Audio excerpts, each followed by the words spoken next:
Hello दोस्तों, तो अपनी 2 मिनट सीरीज की शुरुआत करते हैं। आज का आपका टॉपिक है वर्टिकल फार्मिंग। तो बहुत ही सिंपल सी स्ट्रैटेजी रहेगी। पहले we'll be discussing certain prelims related data, जिसमें कि हम कुछ फैक्ट्स को डिस्कस करेंगे।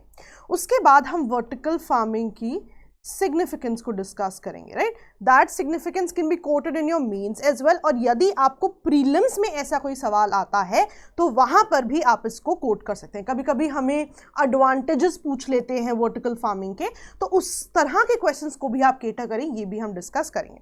और तीसरी चीज जो हम हमेशा डिस्कस करते हैं कि किसी भी प्रीलिम्स के टॉपिक को जो आप एज प्रीलिम्स पढ़ रहे हो, उनको आप मेंस में किस तरह के आंसर्स में और कैसे यूज कर सकते हो, ठीक है। तो ये 3 चीजें हैं जिनके बेसिस पे आज हमारा डिस्कशन रहेगा। तो अगर मैं सबसे पहली चीज की बात करूं तो what is vertical farming. Vertical farming basically ऐसी फार्मिंग प्रैक्टिस है जिसमें आप क्रॉप्स को ग्रो करते हो in vertically stack layers. When I'm saying vertically stacked layers, इसकी हम एक पिक्चर देख लेते हैं कुछ इस तरह से।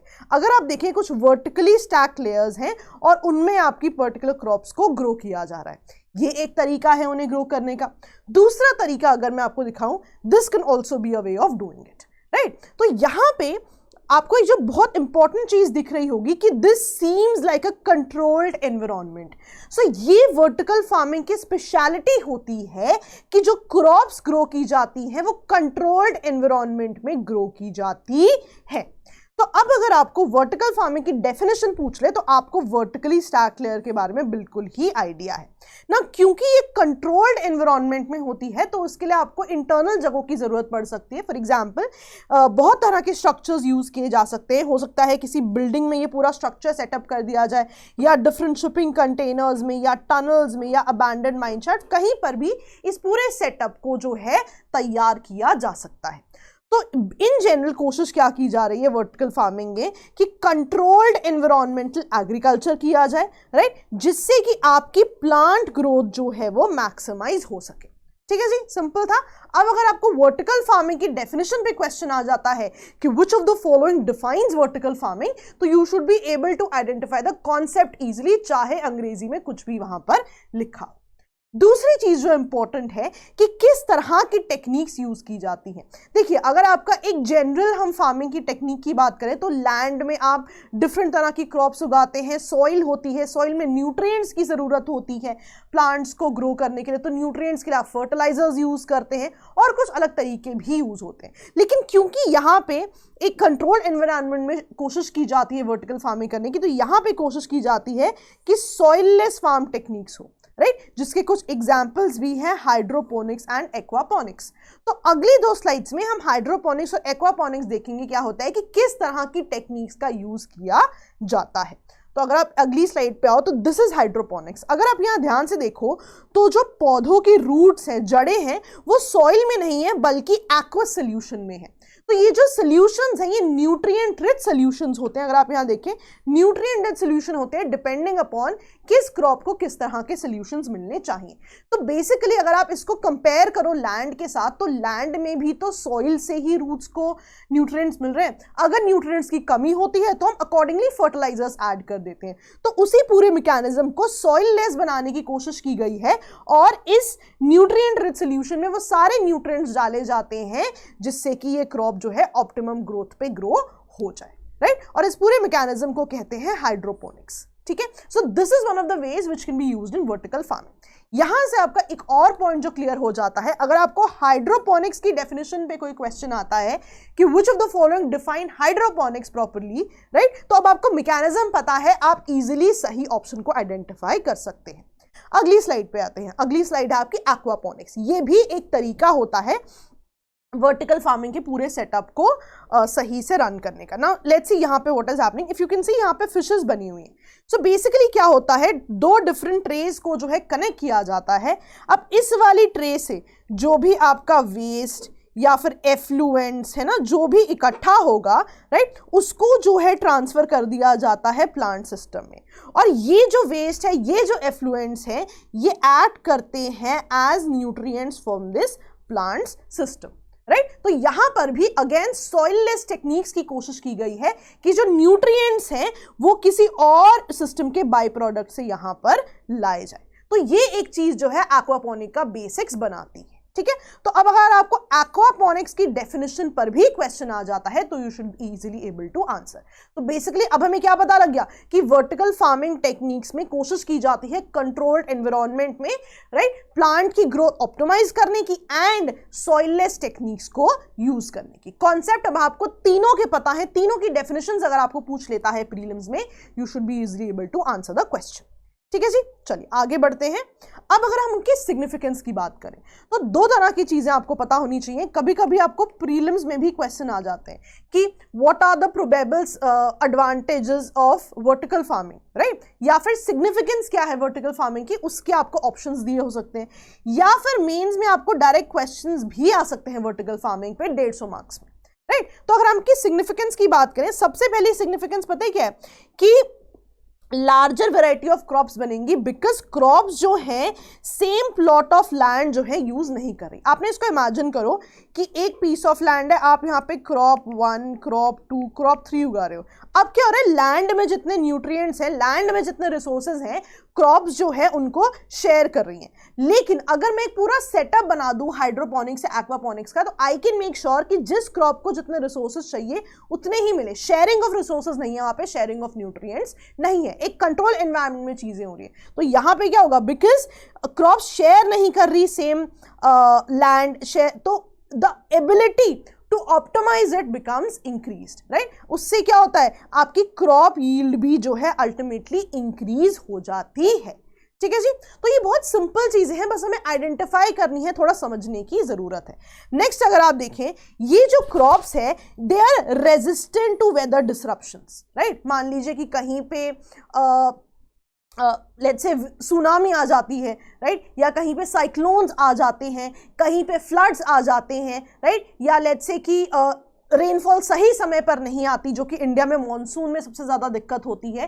तो अब वो जो भी फैक्टर्स हैं they will not affect crops, क्योंकि क्रॉप्स जो है एक इंटरनल एनवायरनमेंट में कंट्रोल सिचुएशन में उगाई जा रही है, राइट। ऑल्सो अब it will be less disruptive to the native plants and animals, right. इसको सिंपल शब्दों में और समझते हैं कि लेट्स से कि प्लांट्स है या एनिमल्स है, या लेट्स से कि कोई क्रॉप है और क्रॉप को उगाने के लिए लेट्स से कि आप कोई फर्टिलाइजर यूज करते हो, तो अल्टीमेटली क्या होता है, वो जो फर्टिलाइजर्स हैं उनका जो भी कंपोनेंट है वो आपकी फूड चेन का पार्ट बन जाता है, राइट। या when animals eat those things they become a part of your food chain, right. तो कहीं ना कहीं इससे प्लांट्स एंड एनिमल्स को भी नुकसान होता है।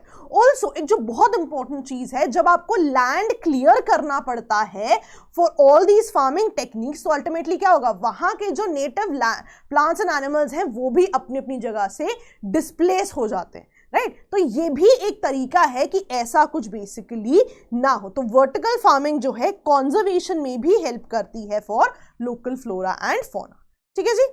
चलिए अगले पॉइंट पे आते हैं।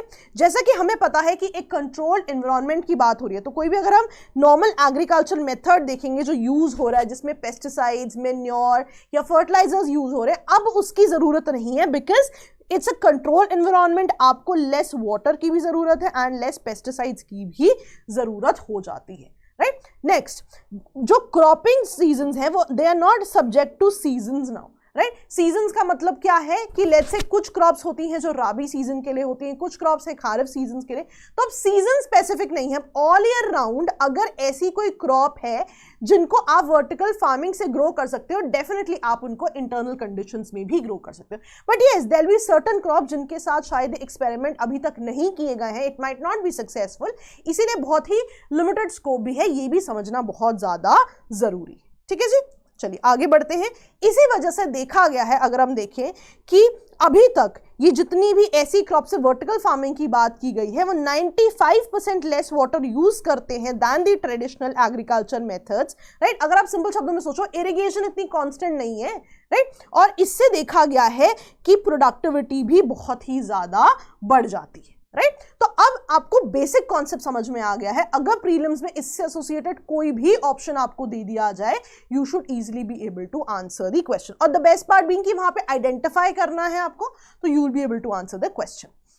अगली चीज जो मैं डिस्कस करूंगी, हिंदू में बहुत अच्छा आर्टिकल था वर्टिकल फार्मिंग पे, जहां जापान के बारे में बहुत अच्छी बात कही हुई थी। हिंदू के आर्टिकल में इट सेड कि जापान जो है is one of the early pioneers in vertical farming. Rather देखा जाए तो it is one of the largest shares in global vertical market. तो जापान को हमेशा ही आप वर्टिकल फार्मिंग के आंसर्स में कोट करने की कोशिश करेंगे जब आप इसको मेंस में लिखेंगे। अब यहाँ पे एक बहुत इंपॉर्टेंट पॉइंट लिखा हुआ है कि जापान में क्यों जरूरत पड़ी इस वर्टिकल फार्मिंग की, क्योंकि अगर आप देखो पॉपुलेशन बहुत ज्यादा एजिंग है वहां पे, राइट, और रूरल माइग्रेशंस भी बहुत ज़्यादा हैं। इस वजह से ट्रेडिशनल फार्मिंग जो है उसको अपने पूरे रिसोर्सेज नहीं मिल पा रहे थे, राइट, बिकॉज पीपल वो constantly migrating to urban regions, population is very ageing. तो क्योंकि ट्रेडिशनल फार्मिंग को अपने इनपुट रिसोर्सेज सारे नहीं मिल पाए, इसलिए आउट ऑफ नेसेसिटी जो है उन्हें वर्टिकल फार्मिंग पे शिफ्ट करना पड़ा। नाउ ये बहुत ही इंपॉर्टेंट पॉइंट है, जब भी आप पॉपुलेशन से एसोसिएटेड कोई क्वेश्चन लिखें, राइट, या मेंस में आप डेमोग्राफिक डिविडेंड से एसोसिएटेड कोई क्वेश्चन लिखें, तो वहां पे आप इस पॉइंट को डेफिनेटली एज इंटरनेशनल एग्जांपल्स जो है कोट कर सकते हैं। ठीक है जी, सिंपल था। चलिए अब एप्लीकेशंस की बात करते हैं। अगर हम एप्लीकेशंस की बात करें, सबसे पहले तो एग्री से एसोसिएटेड क्वेश्चंस में you can definitely quote this, कि अगर आपसे पूछा जाए एग्री के क्षेत्र में चीज़ें कैसे बढ़ोतरी हो रही है, या what are the technologies which are coming here so that sector would prosper, वहां पे आप इस चीज़ को नोट कर सकते हैं। एक और जो काउंटर क्वेश्चन बनता है, अगर आपको क्वेश्चन आ जाए कि how science and technology has helped कि एग्रीकल्चर जो है आगे बढ़े, उस तरह के क्वेश्चंस में भी आप वर्टिकल फार्मिंग को कोट कर सकते हैं। अगेन, अगर आपसे पूछा जाए कि फार्मिंग को मैक्सिमाइज यील्ड करने के लिए क्या टेक्निक्स है, वहां पर भी आप इस चीज को कोट कर सकते हैं, राइट। अकॉर्डिंगली अगर आप देखें इस पूरी सेटअप से क्लाइमेट चेंज को भी तो उतना ही फायदा है, राइट, तो आप उस चीज को भी कोट कर सकते हैं कि क्लाइमेट चेंज को भी इट वुड केटर। ऑल्सो क्योंकि अगर आपने ध्यान दिया हो वाटर भी बहुत ज्यादा सेव हो रहा है, तो वाटर क्राइसिस से एसोसिएटेड जो भी क्वेश्चंस होंगे आप वहां पर भी इसे कोट कर सकते हैं। ठीक है। ऑल्सो जब आपको मैंने बताया डेमोग्राफिक डिविडेंड से एसोसिएटेड क्वेश्चंस आते हैं, तो वहां पर भी आप इन्हें कोट कर सकते हैं कि डेमोग्राफिक डिविडेंड के जब ना हो, जब पॉपुलेशन बहुत ही ज्यादा 16 to 65 की एज में ना हो, एजिंग पॉपुलेशन हो, उसके क्या कॉन्सिक्वेंसेस हो सकते हैं वो भी आप यहाँ पे लिख सकते हैं, राइट। जब आपको इन टॉपिक से एसोसिएटेड कोई एसेज आ जाते हैं, राइट, वहां पर भी आप इन चीजों को कोट कर सकते हैं। एंड मोस्ट इंपॉर्टेंटली जब आपको एथिक्स के स्टडी आती है, right, and they ask you to write जिससे समथिंग जिससे आप एग्रीकल्चर में आउटपुट्स बढ़ा सकते हैं, या लेट्स से आप क्लाइमेट चेंज में, पोल्यूशन में, इन सब चीज़ों में कोई एडवांटेज की तरफ अपने स्टेट या डिस्ट्रिक्ट को ले जा सकते हैं, वहां पर भी आप इन चीज़ों को कोट कर सकते हैं कि बाय कोटिंग या by getting into techniques like vertical farming things can be worked out, है ना।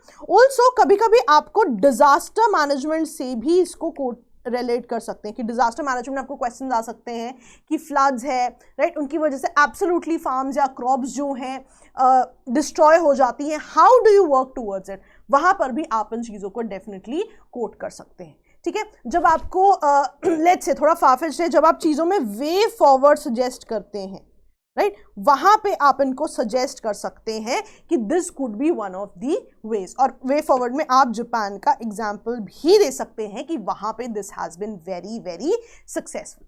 तो आप देख रहे हो कि ज्योग्राफी के पॉइंट्स में भी बहुत इंपॉर्टेंट चीज आई है आपके लिए, डेमोग्राफी यानी कि सोशल इश्यूज में भी आप इस पर्टिकुलर चीज को कोट कर पा रहे हैं, राइट। अगेन लेट्स से कि आपको कुछ और पॉइंट्स हैं जो आपको सोचने पड़ेंगे, जो कि पैरेलली आपको सोचने चाहिए थे।